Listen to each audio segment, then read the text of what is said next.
As it turned out, the period 1815 to 1850 would become known as the golden age of whaling. They needed a real commitment also, and a form of cultural organization in the community, something could never come from simply pursuing an individual economic dream. As we will see, it was Quakerism, and in particular, as a particular way of doing business, that was at the core of developing that culture.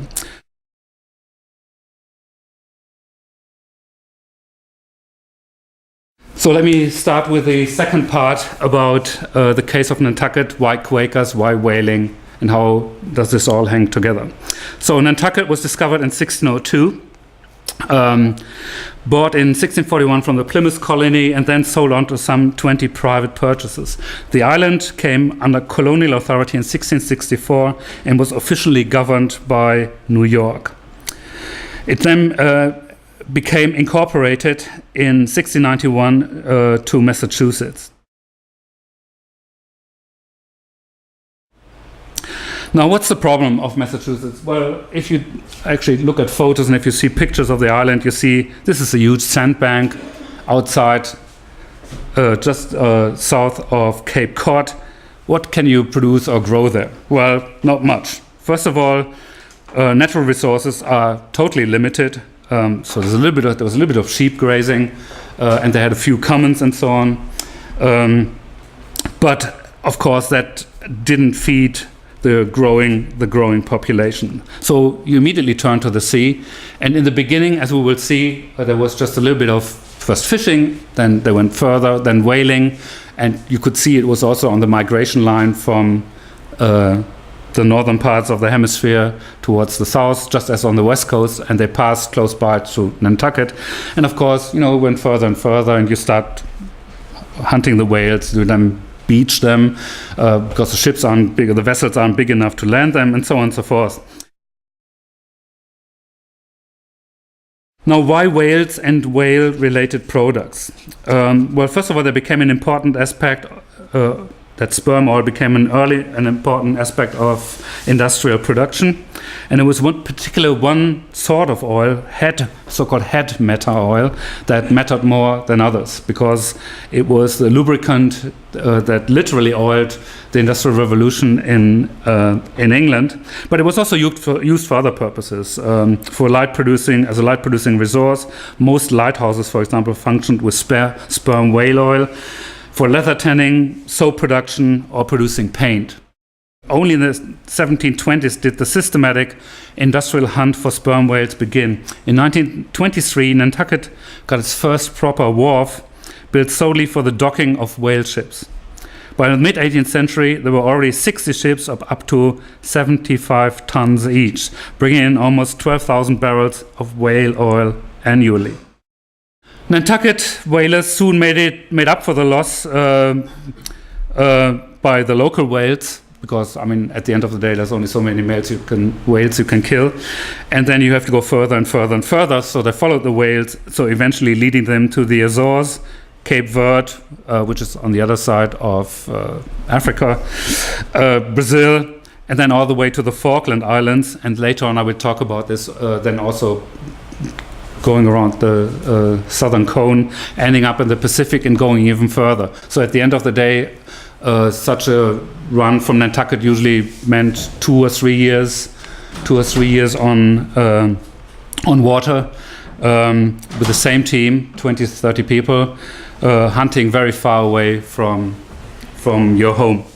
So I already mentioned England, which didn't have, for all kinds of reasons, it didn't have a significant whaling fleet of its own, and had become the main importer of sperm whale oil. And then American cannon makers mainly concentrated in New Bedford, which isn't that far away from Nantucket.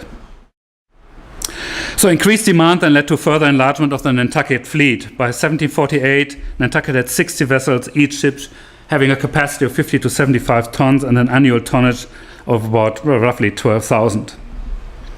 But it decreased, so by 1775, Nantucket has 150 vessels with an annual 15,000 ton capacity, forming the backbone of the American fleet, accounting to 360 vessels.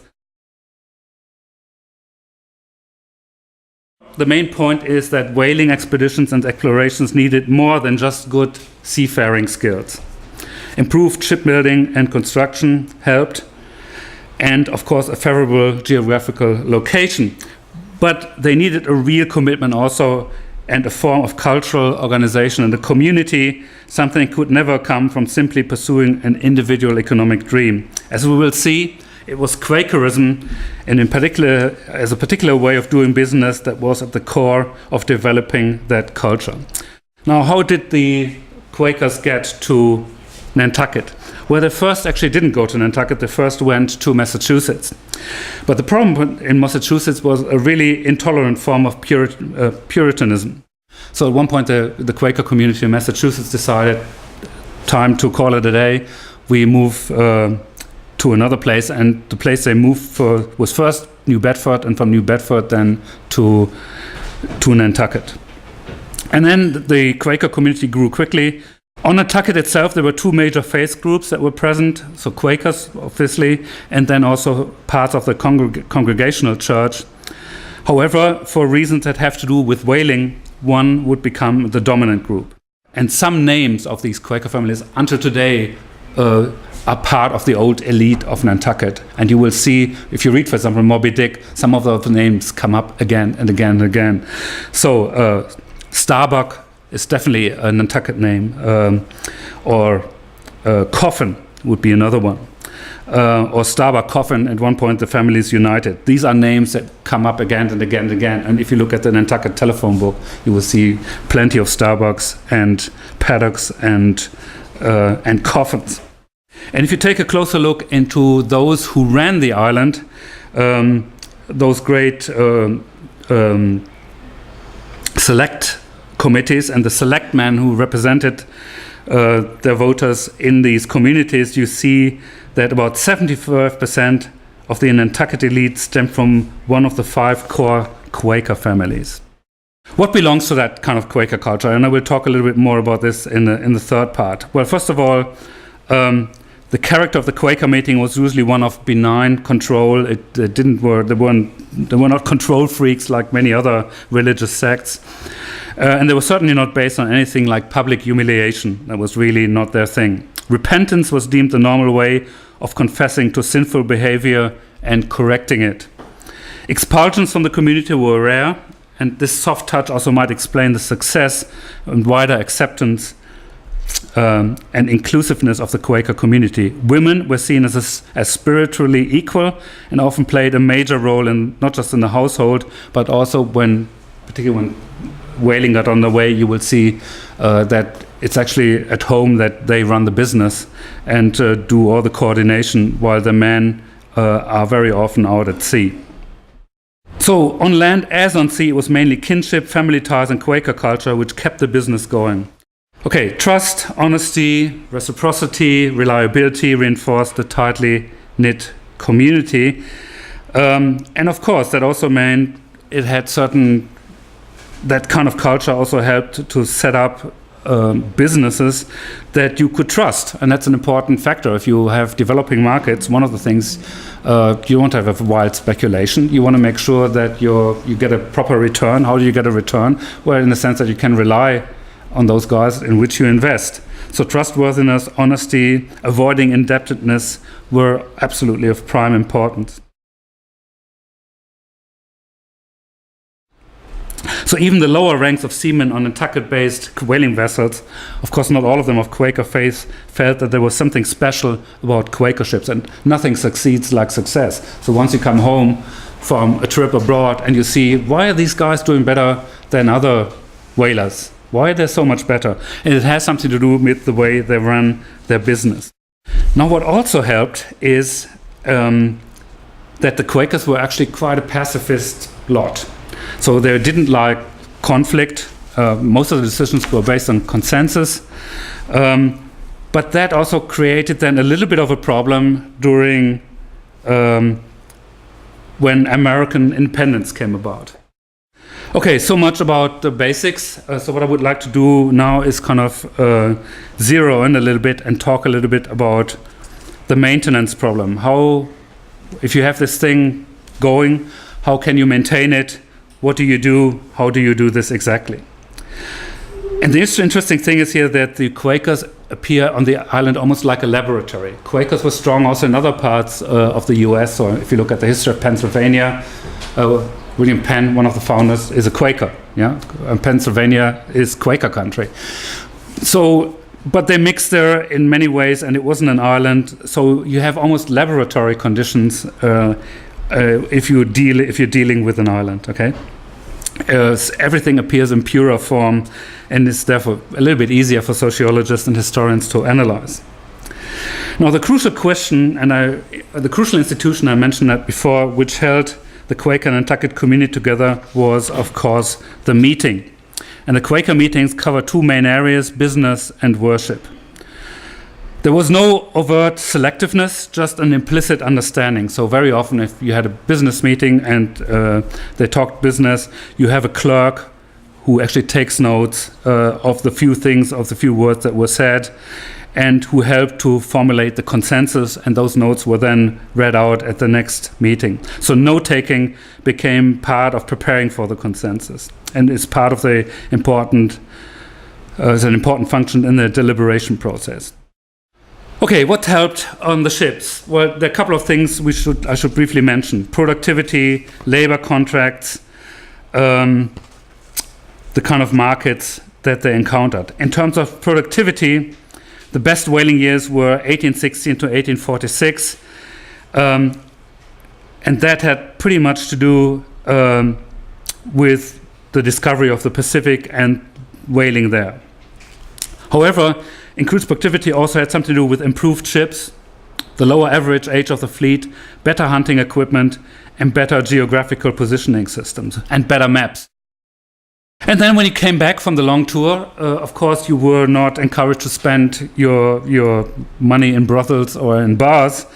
Usually, the Quaker rhetoric worked: sobriety and natural life, basic comfort, simple dress, avoidance of entertainment and fun, and certainly don't lead a lavish lifestyle. These things are all help to keep the money together. Same about education, where Quaker education made all the difference.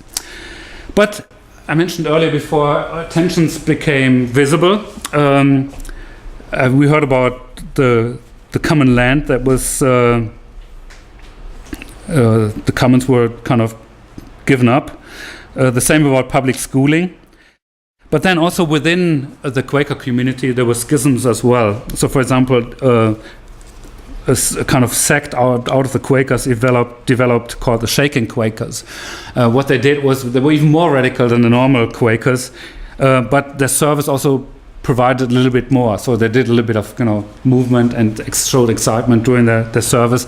So if you're not into total silence, it's not everyone's business.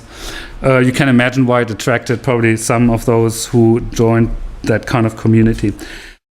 So between 1839 and 1840, no less than 60 grog shops existed just in the area close to the harbor front. So you can imagine when people got off the boat or when they did trade afterwards, it was a little bit of a mayhem.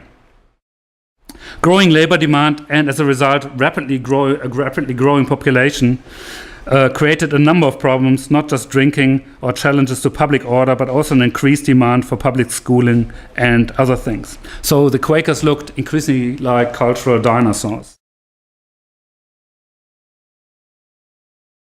What determined pretty much the end of the fleet was that, but then also two additional factors played a role. In 1848, a big fire destroyed half the town of Nantucket and also damaged the harbor facilities, and they were never properly rebuilt. But then also the new ships that they designed, they were obviously heavier and deeper in the water, and that was a little bit of a problem for the harbor entrance, which was kind of not very deep, and they didn't have the facilities then, of course, to do much about it. If you were interested in increased capacity, better access, maybe Nantucket didn't look that good anymore, and people who wanted to do business moved their fleet, a part of their fleet, somewhere else. Let me use the last 5 minutes, still have five minutes to come to a conclusion and say a few things what's the lesson of all of this. So the first question that one might want to ask is, of course, when exactly had the point been reached at which not only a few individuals strayed, but the entire moral edifice of the Quaker community was in doubt, eventually became threatened, and finally collapsed. It is, in other words, not only the old Marxian question of the speed of the development of the forces of production, the base against the more sluggish superstructure, in this case Quaker beliefs and customs. But for Nantucket, the fall seemed to have been accelerated by the very fact that the cultural habits and norms were so entwined with economic performance and success. So culture came not on top as a separate entity, but was itself a crucial production factor in the entire whaling industry and related trade and commerce. The second problem was that, however successful Nantucket's main activity had become, it remained limited by its very self-contained nature. It could generate money and capital for its base, but it could not spread beyond the self-contained form. So most of those Quakers remained on the island, didn't spread abroad. The whaling empire, with an ever-growing market and expanding commerce, had no way of surviving it if it limited itself to the self-contained island. So in one way it had to go. Either way. Now, the case of the Quaker whaling empire demonstrates that everything that contributed to its success and helped to get this thing going, also under radically altered conditions, functions as a cultural trap. The Quakers were at odds with the new values of the 19th century frontier experiences on both land and water. The naturally expansive commercial and capitalist revolution could never exist for a sustained period of time on one small little island alone. The other thing was that the Quakers were reluctant to reform. Nantucket's Quakers continued the way they had always acted because success and local historical experience had told them so, the famous path dependencies. Yet at some point, the same culture and rhetoric that had guided the islanders to wealth became dysfunctional and contributed to the decline. To paraphrase an idea of Bourdieu, it was not so much that the Quakers had run out of cultural capital as that they did not realize that other cultural currencies were on offer. And finally, and this is where I come to the close now, we have to talk about the relationship of the rise and decline and what it tells us about markets and morals and how they are linked. As our historical example shows, the radical Protestant variant that was Quakerism created a culture that was conducive to the birth of commerce. The very moral universe, the values and conduct of life that gave rise to commerce also contributed to the whaling empire's crisis and collapse. Thus, in the first instance, the Nantucket case is a well-suited illustration of Hirschman's du commerce thesis, in essence that morals and values, in other words, a cultural disposition, help to give birth to capitalist structures and enterprise. Yet, and this is the second finding, the concrete way in which that happened also complicates the very thesis that Hirschman proposed. The Quakers were, as Max Weber and Troeltsch have argued, the last religious stop on the road to a disenchanted world. They tried to get rid of the last religious rituals while at the same time promoting the sacralization of ordinary life through an ascetic lifestyle.